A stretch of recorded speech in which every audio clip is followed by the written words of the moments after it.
Apresentação do nosso preletor.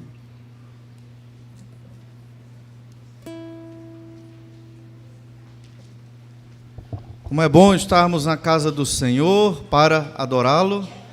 Pastor Maurílio Veloso é pastor lá da Igreja Batista Regular em Rio Bonito, São Paulo, capital. Ele já pastoreou, ele depois me deu um carão, porque eu esqueci uma igreja que ele pastoreou, lá em Vacaria. Quem conhece Vacaria aqui no estado do Ceará? Olha aí, alguns, né? Vacaria é uma... Não sei se o nome é distrito. É de Várzea Alegre? Ou é de Várzea Alegre? De lá eu sei que saíram mais de 20 pastores lá de Vacaria. É uma igreja histórica no nosso movimento batista regular, né? Como Deus agiu através dos missionários ali. Pastor Maurílio foi pastor lá em Vacaria, foi pastor também, um dos pastores lá na Igreja Batista em Juazeiro do Norte, Novo Juazeiro. Foi pastor também em Manaus, na Igreja Batista Petrópolis, e hoje está sendo pastor lá na Igreja Batista Rio Bonito, em São Paulo. Quem já tem vindo desde sexta-feira, né, nos cultos, percebeu um detalhe interessante, e isso é desde o seminário. Nós fizemos seminário juntos, né? Temos a mesma idade, 35 anos, vocês estão rindo pela alegria, né? Um pastor jovem. Mas o pastor Maurílio, ele era o aluno que sabia todos os versículos decorados. Todos. Você respondia tudo, aí quando você respondia todas as perguntas certas para o professor, porque tinha arguição oral. Aí o professor, para lhe pegar, dizia, diga Jó 15, 20 de cor. Eu não sei esse versículo de cor. Aí o pastor Maurílio sabia o versículo de cor. Você percebe que ele fala os versículos decorados, é uma habilidade desde o seminário, ele sempre tem a boa parte da escritura memorizada, ele fala com fluência, né? Eu tenho que ler, sou um reles mortal, eu tenho que ler a Bíblia, mas o pastor Maurílio, ele fala a palavra assim, bem memorizada mesmo, né? Pastor, Deus lhe abençoe e nos abençoe com a mensagem da palavra.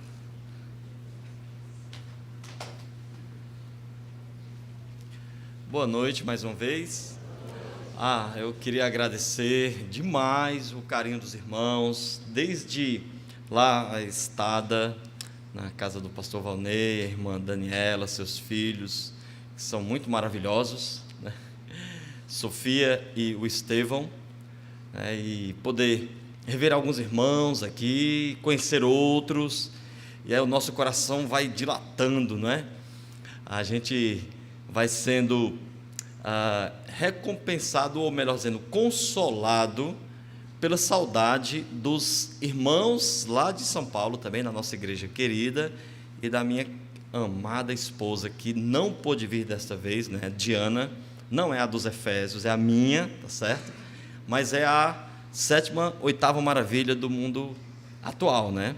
Vocês sabem que o templo da deusa Diana era uma das 7 maravilhas do mundo antigo, né?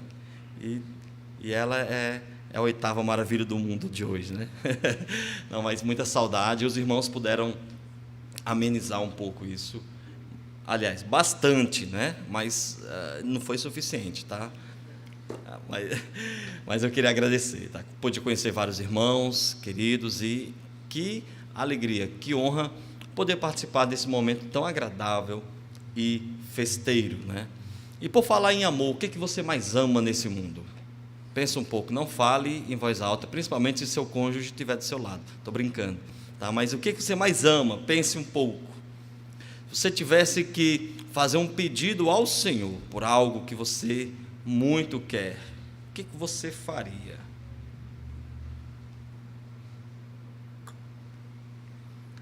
Toda vez que eu falo sobre esse assunto, eu lembro de quando era seminarista. E aí tinha um colega, não vou falar o nome dele aqui, que ele queria casar muito, né? Muito casar. E aí eu fui levá-lo para pregar na nossa igreja. O seminário ficava no Crato, ainda hoje fica, e a nossa igreja era no Juazeiro. E aí fui levá-lo de moto para pregar lá, né?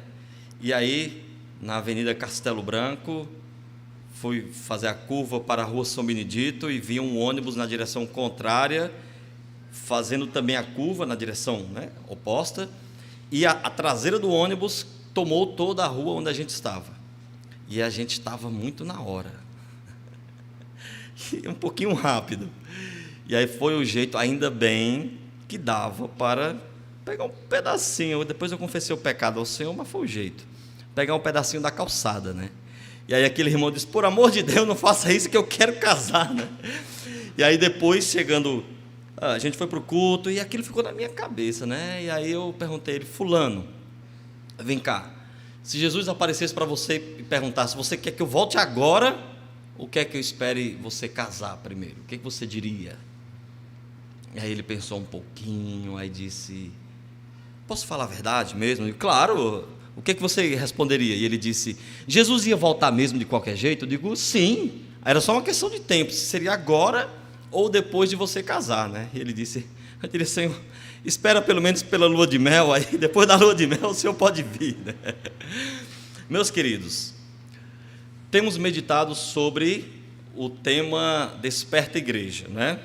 E temos visto então que a igreja é despertada quando ela atenta para as suas prioridades. Sendo assim, a gente tem estudado o texto de 2 Timóteo, capítulo 3 e 4, pensando que ou a igreja atenta para as suas prioridades no mundo, ou será engolida por ele. Tá? E vimos então como que a igreja atenta para as suas prioridades no mundo, a fim de não ser engolida por ele. E aí a gente viu até agora, tá? Que ela segue o exemplo dos fiéis, estuda a Bíblia e, como é, irmão Pereira? Espalha, né? Proclama a palavra de Deus, espalha a palavra de Deus. E hoje, dando sequência aqui no texto de 2 Timóteo, capítulo 4, a gente vai ver então que ela espera ansiosamente a volta de Cristo, certo? Espera ansiosamente a volta de Cristo. Abra sua Bíblia para 2 Timóteo 4, a partir do versículo 6.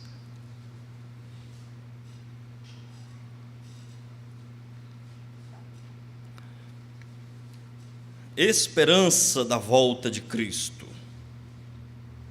2 Timóteo 4, a partir do versículo 6. A versão da minha Bíblia é um pouquinho diferente da sua, mas o significado das palavras é o mesmo, tá? Então, se você perceber alguma palavra diferente, ou a construção da frase, às vezes ele coloca, né, muda a ordem das palavras, mas o significado é o mesmo, tá bom?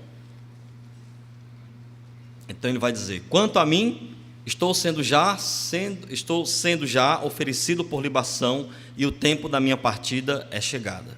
Combati o bom combate, completei a carreira e guardei a fé. Já agora a coroa da justiça me está reservada, a qual o Senhor, reto juiz, me dará naquele dia, e não somente a mim, e aí o tema, né, da nossa meditação dessa noite, mas a todos quantos amam a sua vinda. Venha ter comigo depressa, porque Demas, tendo amado o presente século, me abandonou e foi para Tessalônica. Crescente foi para a Galácia, Tito para a Dalmácia, apenas Lucas está comigo. Traze também a Marcos, porque me é útil para o ministério. Enviei Tíquico a Éfeso.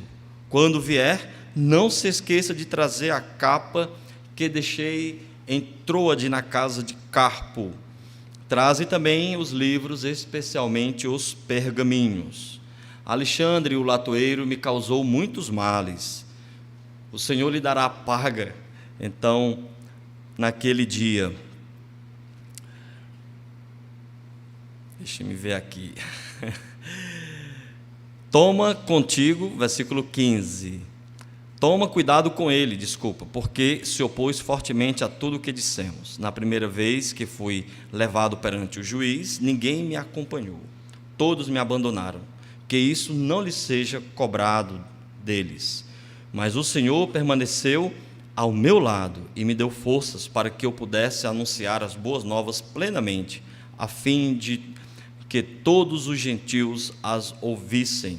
E ele me livrou da boca do leão. Sim, o Senhor me livrará de todo ataque maligno e me levará em segurança para o seu reino celestial, A Deus seja a glória para todos sempre. Amém. Querido Deus, que o Senhor seja glorificado nessa noite, através da nossa devoção em procurar compreender e obedecer a Tua palavra.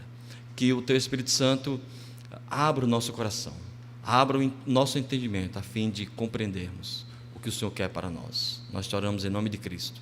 Amém. A igreja está atenta quando ela prioriza o que Deus prioriza, quando ela espera ansiosamente a volta de Cristo. E aí, você deve perguntar, mas como é que se espera ansiosamente a volta de Cristo? Como é que eu faço isso? Eu quero esperar ansiosamente a volta de Cristo, mas pastor, quais são os passos? O que envolve? O que significa? Bem, o que eu preciso fazer? Então, veremos 3 elementos que envolvem a espera ansiosa da volta de Cristo, segundo esse texto. O primeiro deles, e já foram todos juntos, eu não sei o que eu fiz, tá? E tá aí uma cola para vocês. Foi um errinho, mas está tudo aí, certo? Então o esboço já está para você ver.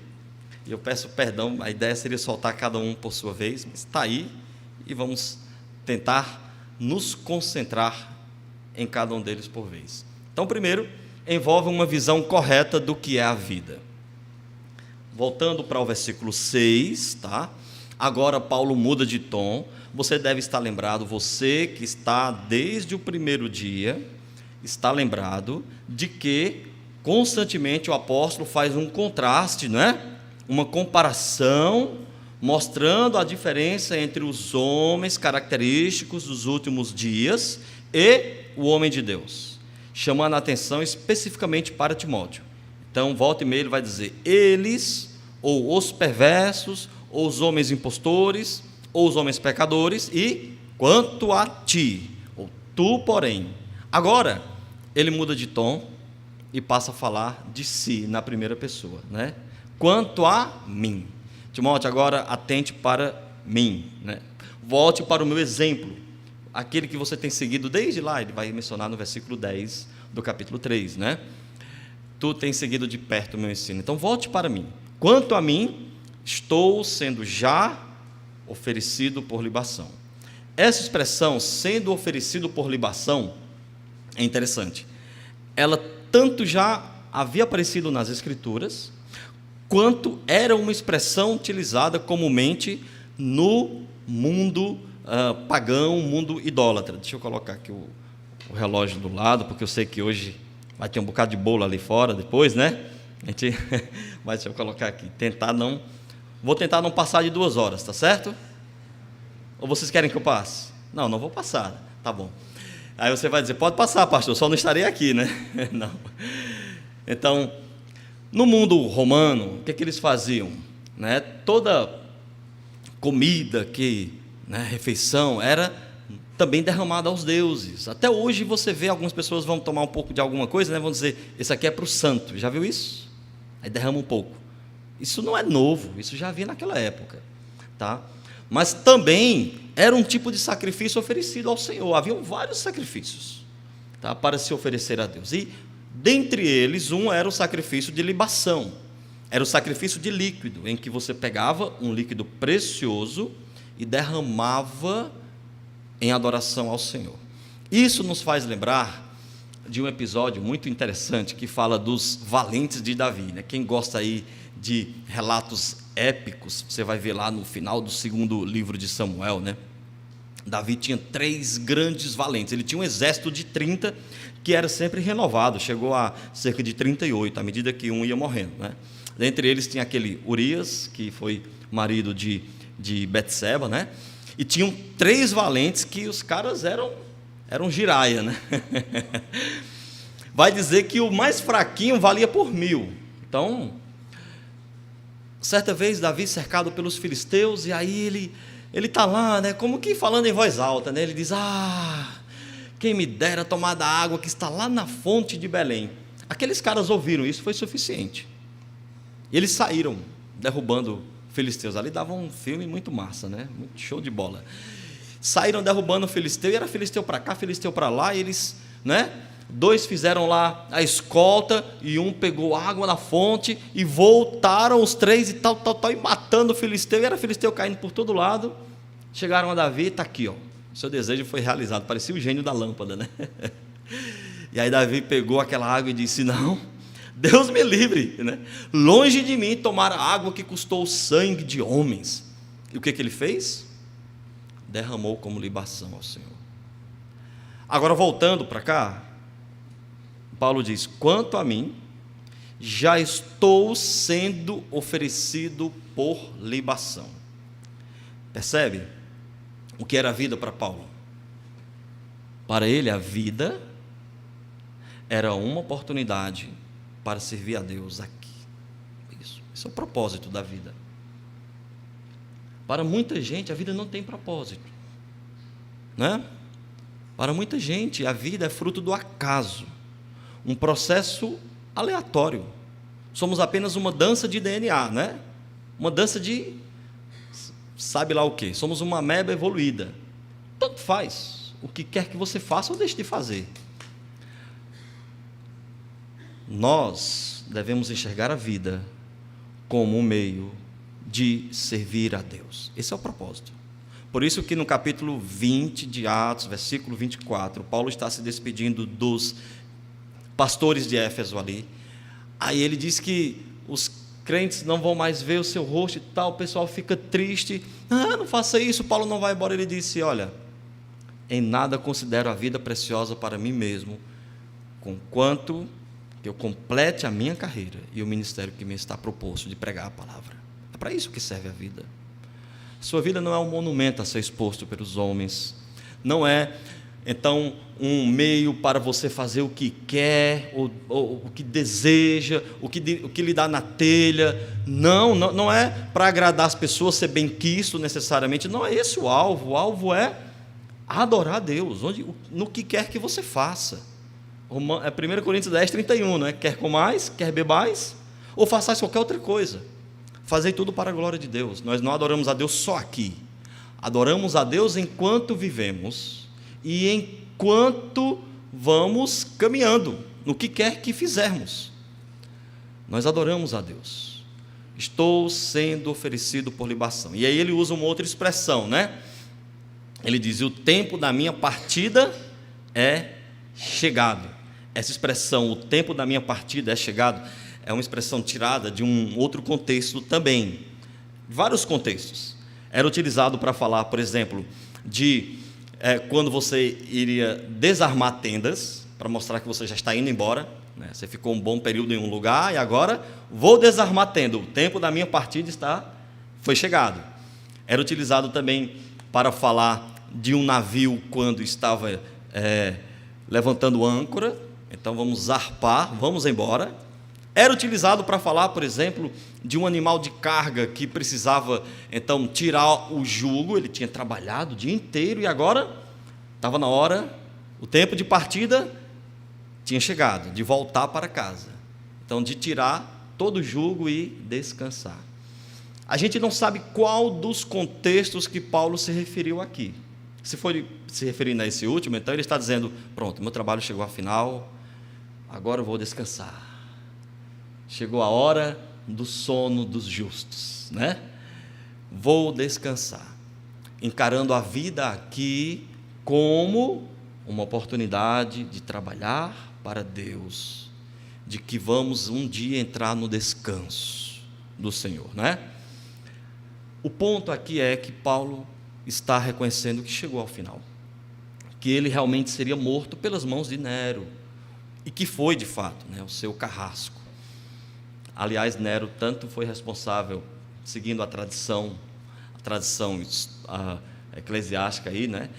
Tanto foi responsável pela morte do apóstolo aos gentios, Paulo, quanto o apóstolo aos judeus, que foi Pedro. As duas grandes colunas da igreja, né? O mesmo homem, Nero, foi responsável por tirar as suas vidas. O tempo da minha partida é chegado. Aí ele fala um versículo que eu acho que toda criancinha já aprendeu, né? Versículo 7, combati o bom combate. Paulo parecia que ele era um atleta, né? Ele era realmente muito letrado, ele conhecia um grego, hebraico aí de trás para frente, né? Se expressava várias vezes, foi treinado aos pés de Gamaliel, enfim. Mas ele usa muitas expressões do contexto de Jogos Olímpicos, o contexto atlético. E ele fala, combati o bom combate. Tem aqueles combates, né? Aquelas lutas, acho que eram greco-romanas, né? Não sei. Então tinha os combates em si. Lembra dos gladiadores? E aí ele fala, a vida não é fácil, a vida é um combate. E é um combate constante, né? Com a nossa velha natureza, com o mundo, com Satanás, as forças do mal. Estamos em guerra, ele vai falar em Efésios 6, a partir do versículo 10, 12, que a nossa luta não é contra carne nem sangue, contra os principados e potestades, os dominadores desse mundo tenebroso. Ele diz, combati. E o que nos chama a atenção é que todos os verbos estão no tempo passado, né? Combati o bom combate, completei a carreira e guardei a fé. A ideia de completar a carreira aqui é tirado também de um contexto esportivo, do atleta que está correndo, né? E aí um comentarista vai falar de uma batalha que houve entre os gregos e os persas, na batalha de maratona, em que quando os gregos ganham, aí um soldado corre para avisar em Atenas. E aí ele corre muito, corre algum tempo, não sei quanto tempo, se foi um dia inteiro, enfim. E aí ele chega em Atenas, né, ofegante, e aí ele vai dizer, conseguimos. Aí respira, conquistamos. E aí cai morto, exausto. Daí onde ficou a expressão maratona, né? Completei a carreira. Um atleta que está sempre olhando para frente, que não olha o quanto que já passou, mas o que falta. E ele tem como alvo completar essa carreira. E aí ele usa outra expressão, guardei a fé. Tirado também de outros contextos, quando alguém fazia um contrato e tinha lá os termos do contrato, e a pessoa então guardaria aqueles termos. Ou quando iria lutar ou competir em algum esporte, e ele lutaria segundo as normas daquela luta ou daquele esporte específico. Então ele guardaria as normas ou as regras, né? Lutaria com honra. Paulo está dizendo, eu guardei a fé, eu me propus a ser o crente que Deus esperava que eu fosse, eu não desisti da palavra, né? Eu guardei a fé, tanto o corpo de doutrina quanto também o comportamento em si, né? Que é a consequência desse corpo de doutrina, da convicção da palavra de Deus. Eu guardei. E isso é interessante. Tudo no tempo passado. É para isso que serve a nossa vida. Sua vida tem sentido, tá? Sua vida não é para você fazer o que quiser ou o que os outros dizem, mas para fazer aquilo que Deus lhe propôs a fazer. Esse é o sentido da vida. Esse é o propósito. E se custar algo, se custar o seu último fôlego, que seja, que você, no final, consiga dizer o mesmo que Paulo, né? Guardei a fé. Mas, além disso, envolve conhecer e desejar os valores verdadeiros. Versículo 8. E aí ele diz, já agora a coroa da justiça me está reservada. Acho isso interessante. Você deve lembrar de que ele já havia falado sobre essa palavra, não é? Justiça, lembra? Capítulo 3, versículo 16. Toda escritura é inspirada por Deus e útil para o ensino, correção, repreensão, educação na justiça. Agora ele diz, a coroa da justiça me está reservada. A coroa naquela época que os atletas recebiam era aquela coroazinha de louros, né? De folhas que murchavam com o tempo. A sua glória era passageira, transitória. Era apenas simbólica, né? Paulo está dizendo, olha, a palavra que é inspirada, a qual nós devemos nos debruçar e estudá-la e aplicá-la à nossa vida, essa palavra nos educa em um caminho, o caminho da justiça. E eu posso dizer que eu fui bem educado. E está aqui o meu diploma, né? Está aqui o meu certificado. Eu passei com mérito, com honras, a coroa da justiça. É isso que vale. Tá? A Bíblia fala sobre algumas coroas. Coroa da vida, Tiago vai falar, também Apocalipse, falando ali para a igreja de Esmirna, né? Vai falar da coroa da glória, em 1 de Pedro capítulo 5, se referindo ali aos pastores que presidirem bem, que pastorearem bem a igreja de Cristo. A Bíblia fala sobre galardões, 1 Coríntios 3, a partir do versículo 10, né? 2 Coríntios capítulo 5, versículo 10, fala do tribunal de Cristo, para recebermos segundo o bem ou mal que tivermos feito por meio do corpo, e muito se tem estudado sobre em que consistem esses galardões, e aí uma conferência talvez não fosse suficiente para falar sobre isso, tá? Mas o ponto aqui é, Paulo está dizendo, eu cursei bem essa escola da justiça, estou sendo diplomado, Timóteo, agora é contigo. A coroa da justiça me está guardada, qual o Senhor, reto juiz, me dará naquele dia. Depois ele vai falar sobre o juiz, né? Ele compareceu diante do primeiro juiz, do juiz ali, na sua primeira audiência, e ninguém foi a seu favor. Mas ele olhava para o reto juiz, que lhe daria naquele dia, e não apenas a ele, mas a todos quantos amavam a vinda de Cristo. Daí a ideia é esperar ansiosamente pela volta de Cristo. E por fim, envolve uma lembrança constante da prestação de contas futura. Uma prestação futura da nossa vida, de nossos atos, da nossa mordomia aqui. Tá? E aí vai do versículo 8 até o 18, que a gente vai passar aqui panoramicamente, certo? E destacando alguns pontos, certo? Versículo 8, finalzinho, ele fala do Senhor como reto juiz. Perceba que ele tinha o Senhor como juiz. Deus é pai? Sim. Ele é pai, mas ele é só pai? Não, ele também é juiz. Deus não é o cara lá de cima, né? Ele não é um qualquer, ele não é um meu igual, ele é o juiz, o reto juiz, tá? Que vai retribuir a cada um. Paulo fala isso em 2 Coríntios capítulo 5, versículo 10, muito claramente. Importa que todos compareçamos perante o tribunal de Cristo, para que cada um receba, segundo o bem ou mal que tiver feito por meio do corpo. Perceba, cada um e todos nós. Não é um julgamento nesse particular para salvação, mas é um julgamento para galardão. Julgamento para salvação aparece no finalzinho de Apocalipse, capítulo 20, capítulo 21, falando sobre o grande trono branco. Tá, ali é outra coisa. Mas continuando aqui no versículo 9, então, ele diz, por favor, venha assim que puder, né? Procura vir ter comigo depressa. Interessante porque no capítulo 1, versículo 4, ele fala sobre o desejo urgente que ele tinha, o grande desejo que ele tinha de ver Timóteo. Legal isso, né?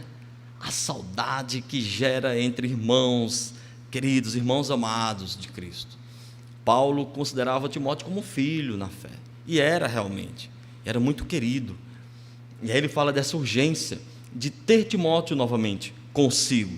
E aí ele vai dar algumas razões, né, dessa necessidade. Então você imagina, um homem que viu Cristo ressurreto pelo menos 3 vezes, um gigante na fé, mas nesse final, carente, né, de afeto, abandonado, desejando muito ver o seu filho na fé, Timóteo. E ele vai dizer, porque Demas, tendo amado o presente século, me abandonou e foi para Tessalônica.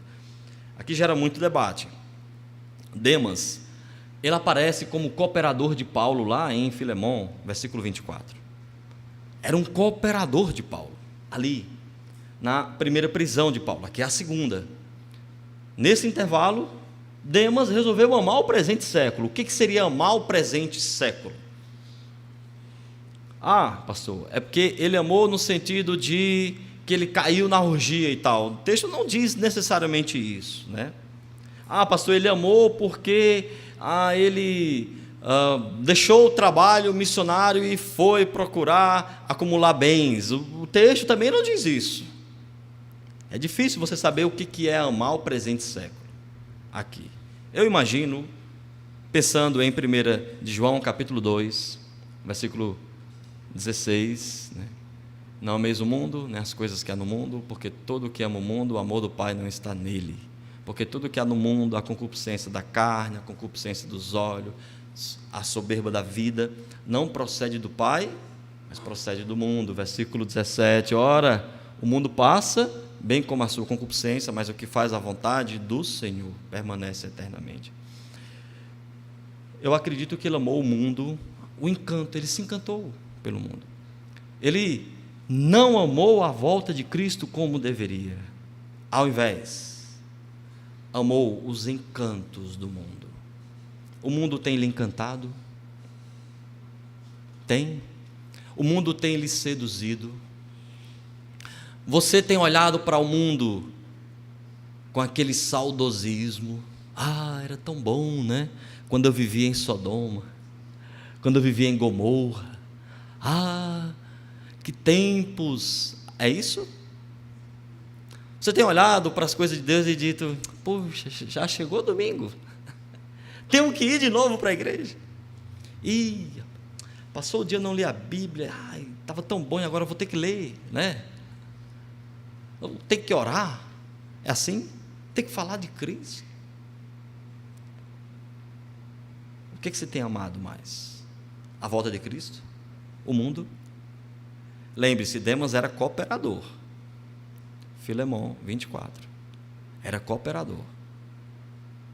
E agora abandonou Paulo, amando o presente século. Ele vai falar de outras pessoas mais, como por exemplo, Crescente, a gente não sabe muito sobre ele, né? Ele foi para a Galácia, talvez a região onde Paulo escreveu aquela carta, né, aos Gálatas. Era na verdade não uma cidade em si, mas uma região. Ele vai falar aí sobre Tito, a quem ele escreve uma carta com 3 capítulos, né? Foi para a Dalmácia, onde hoje seria ali, acho que a região da Croácia. Ele vai falar ainda sobre uma outra pessoa. Ele diz: apenas Lucas está comigo. Em Colossenses ele vai chamar Lucas de o médico amado, no capítulo 4, né? Lucas estava com ele. Lucas é quem escreve então o Evangelho de Lucas, o primeiro volume, o segundo volume, o livro de Atos, né? E ele ali narra na primeira pessoa, né? Ele estava presente com Paulo em suas viagens, estava presente com Paulo na evangelização, espalhando a palavra de Deus.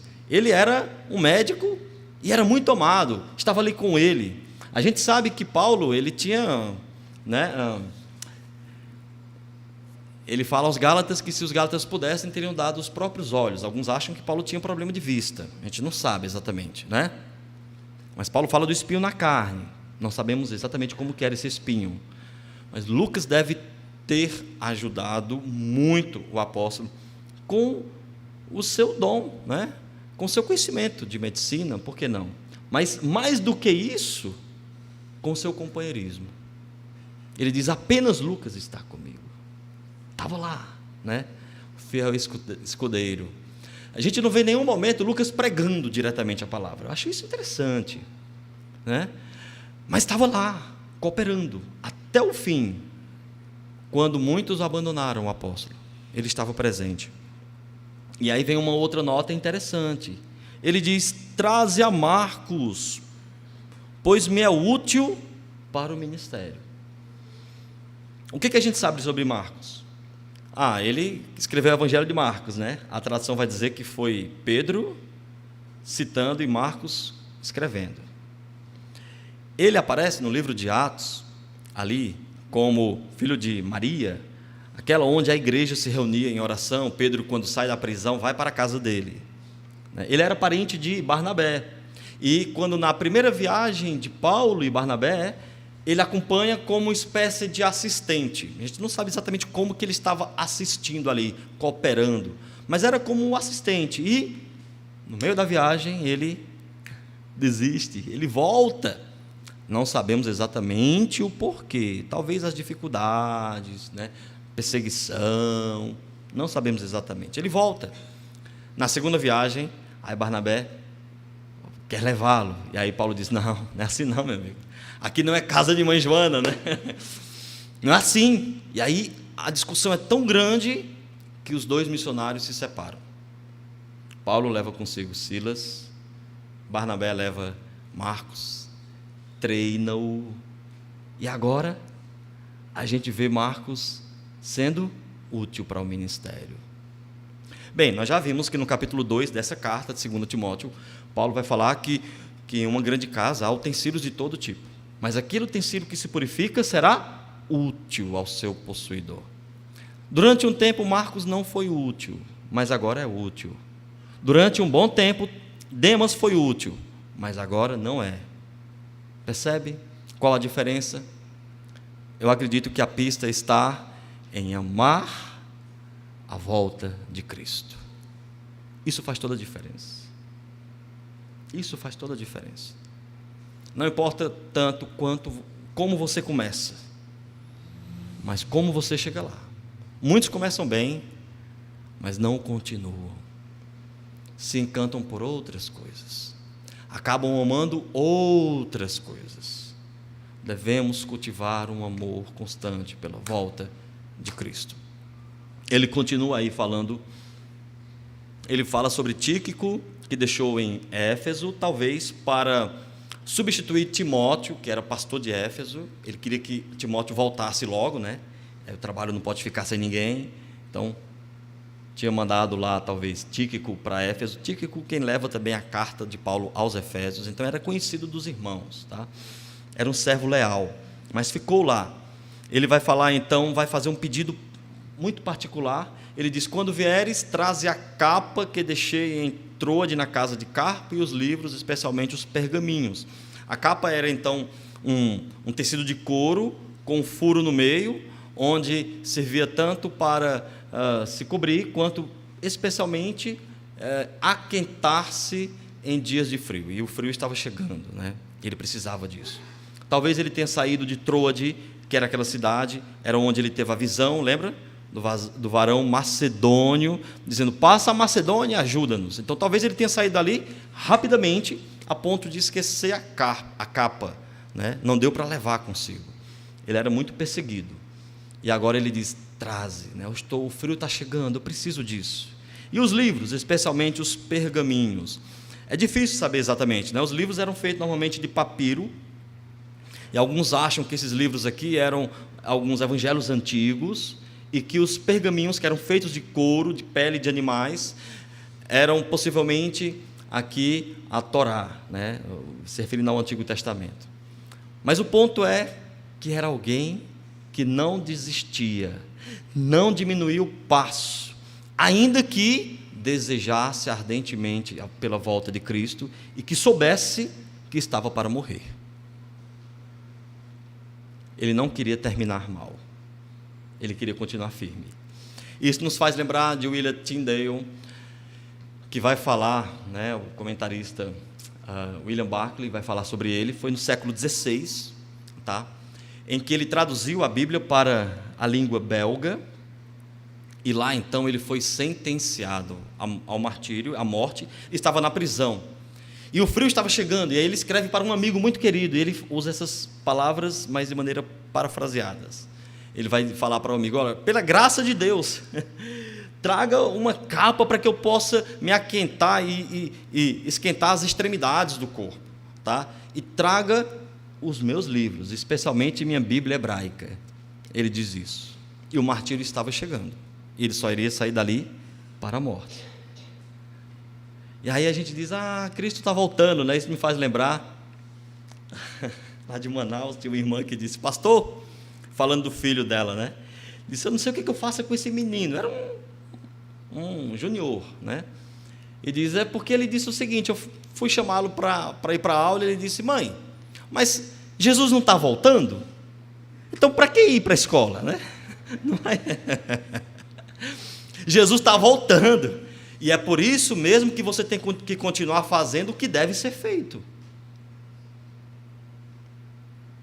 Temos que viver de tal maneira de que se soubéssemos que Cristo voltaria daqui a um dia, não mudássemos nada em nossa rotina, continuássemos fazendo tudo o que era para ser feito. Porque se você, ao avaliar e ao pensar sobre a volta de Cristo, detectar que preciso mudar algo, mude agora. Mude agora, porque realmente Ele pode chegar. É nosso dever viver como se Cristo voltasse agora e esperar isso, porque Ele pode voltar a qualquer momento, realmente.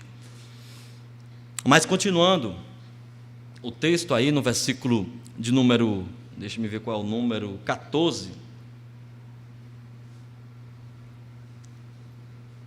ele fala sobre Alexandre. Era um nome bem comum. Ele diz: Alexandre o latoeiro. Era uma profissão tão comum quanto seu nome. Ele diz: Alexandre o latoeiro me causou muitos males. A expressão causar males aqui vem de uma raiz, uma ideia de disseminar, de espalhar. E alguns acham que a ideia de causar males aqui era difamando ou distorcendo as palavras do apóstolo. Tá? No capítulo 1 da primeira carta, no versículo 20, Paulo vai falar de um Alexandre. E eu acho que é o mesmo, porque seria muita coincidência duas pessoas, dois homens com o mesmo nome, né, em tão curto espaço de tempo causar tantos males assim. Ele vai falar de Himeneu e Alexandre, que ele os entregou a Satanás a fim de que não mais blasfemassem, né? Então Paulo diz: eu entreguei a Satanás. Eles estavam blasfemando, estavam fazendo muito estrago, e então eu lavei as mãos com eles, e agora perderam a proteção do Senhor, estão entregues a Satanás. Talvez seja o mesmo Alexandre, eu acredito que sim, e esse causar muitos males talvez tenha sido através de blasfêmia, de espalhando ou difamando as palavras do apóstolo para os judeus, a fim de levantar ou suscitar perseguição ao apóstolo. Paulo era muito perseguido, né? Então ele fala desse Alexandre, mas o que é mais interessante aqui é que ele diz: mas o Senhor lhe dará paga naquele dia, né? Lembrança constante da prestação de contas futura. Tem alguém lhe fazendo tantos males assim? Lhe prejudicando? Seja de que maneira for, entregue ao Senhor. O Senhor vai dar a paga naquele dia. Qual dia? Capítulo 4, versículo 1, ele fala, né? O dia de Cristo, o dia do julgamento, o dia da vinda do Senhor. É quando o Senhor, então, chamar. No dia da prestação de contas, cabe a Ele, não cabe a nós. Então, não diminua o seu amor pela volta de Cristo. Não comprometa o seu serviço ao Senhor, o seu ministério, guardando mágoas de alguém que lhe fez mal, desejando o mal de alguém, planejando vingança. Não, isso não cabe a você, cabe a Deus. A você cabe esperar ansiosamente a volta de Cristo. Ele continua aí, chegando ao final. Então, ele diz ainda: tome cuidado com ele, porque ele se opôs fortemente a tudo o que dissemos. É semelhante a Janes e Jambres, que se opôs, ou que se opuseram a Moisés, lá no Egito. Nós meditamos sobre isso na primeira noite, capítulo 1, versículo 8 e 9. Melhor, capítulo 3, versículo 8 e 9. E aqui, então, chegando ao final, ele fala no versículo 16: na minha primeira defesa, ninguém foi a meu favor. Todos me abandonaram. Que isso não seja cobrado deles, né? Que Deus não lhe ponha em conta. Aqui é um eco das palavras de Estevão. Lembra de Estevão? Quando apedrejado, o que ele disse? Senhor, não lhes imputes este pecado. Aqui são as palavras de alguém que foi decepcionado, que confiou em algumas pessoas, talvez alguns companheiros, e na hora que mais precisou, foi deixado na mão. E nesse momento ele não faz nenhuma oração imprecatória. Pelo contrário, ele diz: Senhor, não cobre isso deles. Não quero guardar mágoa. Eu quero lembrar dos momentos bons com essas pessoas. Eu não quero lembrar que fui abandonado, algo assim. Por quê? Aí ele vai dizer: Versículo 17. Foi abandonado por todos, mas o Senhor permaneceu ao meu lado. Lembra de 1 Coríntios, quando ele estava lá sendo perseguido, o Senhor chega do lado dele e diz: Paulo, coragem, porque eu tenho muita gente nessa cidade, ninguém vai ousar te fazer mal. Aqui é um eco daquelas palavras, né? O Senhor me assistiu, Ele permaneceu ao meu lado e me deu forças. Para quê? Me deu forças para quê? Para que eu fosse absolvido? Para que eu recebesse a sentença de inocente? Não, para que eu anunciasse a palavra aos gentios. Isso nos faz lembrar da igreja de Atos, que quando perseguida, ela orava ao Senhor, pedindo ousadia para pregar a palavra. Porque é para isso que serve a nossa vida, ainda que seja a custo de sangue, ainda que chegue ao extremo de perdê-la, porque quem perder a sua vida por causa de Cristo, ganhá-la. O Senhor esteve ao meu lado e me deu forças para que a palavra do Senhor fosse pregada plenamente aos gentios. E aí ele diz: e ele me livrou da boca do leão. Incrível isso, incrível, porque Paulo vai ser martirizado, vai ser morto por Nero, ele não foi libertado aqui. E por que ele disse que o Senhor livrou da boca do leão? Ele conhecia muito bem Pedro, os escritos de Pedro, assim como Pedro, os escritos de Paulo. Ele fala isso na sua segunda carta. E ele deveria conhecer 1 de Pedro 5 e 8. Sede sóbrios e vigilantes, o diabo, vosso adversário, anda em derredor como leão que ruge, procurando a quem possa tragar. A boca do leão aqui é afastar-se de Deus, afastar-se do Senhor. Sabe, é o mal que Satanás pode fazer com o servo do Senhor, é afastá-lo da devoção a Deus, é fazer com que o seu amor pela volta de Cristo esfrie, com que ele espere outras coisas aqui, se envolva com os encantos do mundo e venha perder o seu amor por Deus e sua vinda. Paulo está dizendo: eu sei que vou morrer, eu sei que a sentença já está lá, minha vida está sendo oferecida por libação, mas eu fui liberto, eu fui libertado, né? Eu fui salvo. O Senhor esteve comigo, Ele não permitiu que eu me afastasse, que eu perdesse o meu amor por Ele. E ele conclui dizendo: sim, o Senhor me livrará de todo ataque maligno e me levará em segurança para o seu reino. Eu continuarei pertencendo a Ele, continuarei unido a Ele, e nada poderá me separar do amor de Deus que está em Cristo Jesus. É por isso que a Ele seja toda glória para sempre. Amém. Ele vai ser glorificado, quer na minha vida, quer na morte. São as palavras dele lá em Filipenses 1, né? Versículo 21, ele vai dizer: porque para mim o viver é Cristo e morrer é lucro. Pensemos em algumas aplicações, meus queridos. Só recapitulando, a gente viu aí o exemplo dos fiéis na primeira noite, o estudo da palavra, o espalhar a palavra e o esperar ansiosamente a volta de Cristo. 4 prioridades que a igreja deve atentar a fim de despertar para Deus. Tá? Pensando em algumas aplicações, primeira delas, a maneira como enxergamos a Deus e nosso relacionamento com Ele determina o modo como vivemos aqui, determina o modo como vemos a nossa vida. Nossa vida é uma prova disso, porque onde estiver o teu tesouro, aí estará também o teu galardão, tá certo? Então, o nosso conceito de Deus determina o nosso comportamento. Segunda, a lembrança constante do prêmio que receberemos do Senhor nos encoraja a enfrentarmos os desafios da vida de forma positiva. A vida é difícil, e pode tornar-se mais difícil ainda se formos fiéis ao Senhor. Mas se formos fiéis ao Senhor, a maior dificuldade dessa vida não será nenhum peso, porque estaremos olhando para o prêmio a receber no final. Romanos 8:18. Para mim tenho por certo que as aflições do tempo presente não são para se comparar com a glória por vir a ser revelada em nós. Não dá para se comparar. Não dá. Não dá para se comparar.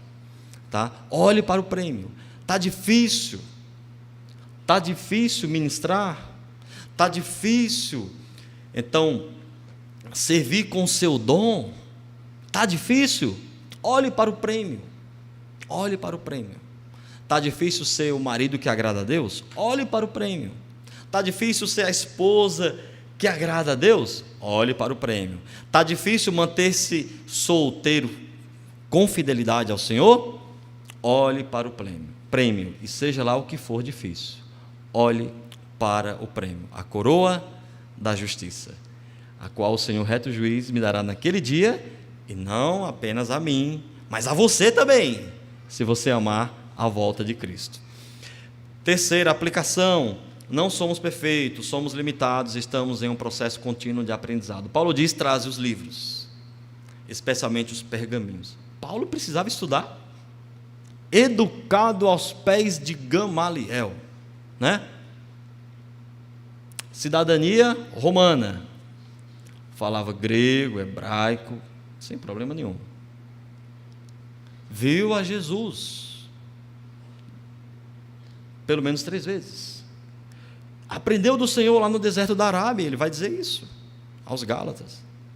Mas estava para morrer, e no final, quero continuar estudando. Não há maneira melhor de passar meus últimos dias fazendo o que eu sempre fiz, procurando conhecer mais o Senhor e andar melhor com Ele. Faça isso. Quarta aplicação: apesar de pecadores e dos problemas causados por isso, precisamos uns dos outros enquanto esperamos a volta de Cristo. Você percebeu a quantidade de nomes que o apóstolo fala aqui? E normalmente em suas cartas, no finalzinho,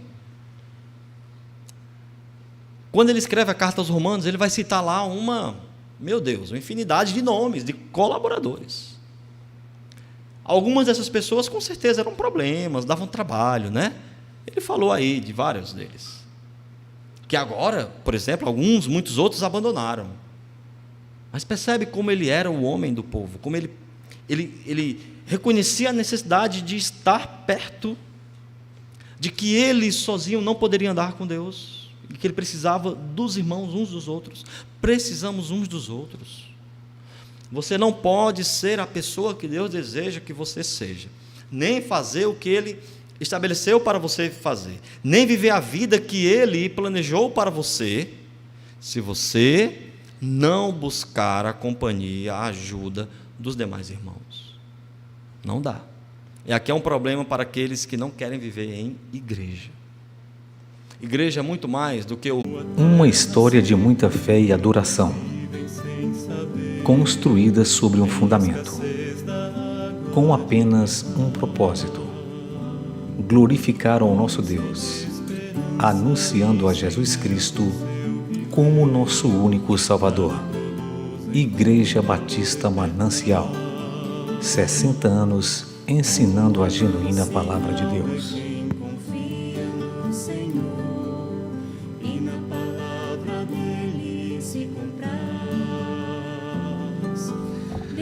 Ano que vem, esta igreja fará 60 anos pregando o Evangelho neste bairro e nessa cidade. Muitas famílias foram abençoadas pela proclamação do Evangelho a partir desta igreja.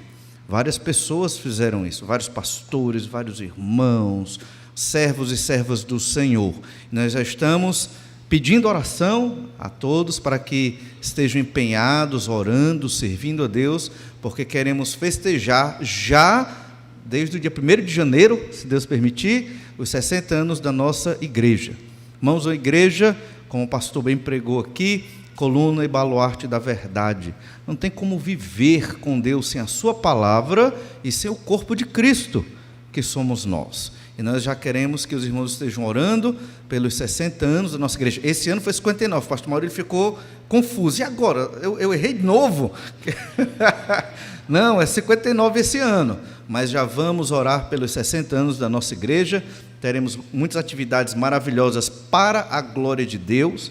A igreja ela não é para suprir as nossas necessidades e anseios, ela é um instrumento para nós servirmos ao Senhor, para Deus ser glorificado nas nossas vidas. Por isso temos que despertar, né? Esteja orando por isso, pedindo ao Senhor que fortaleça esta igreja.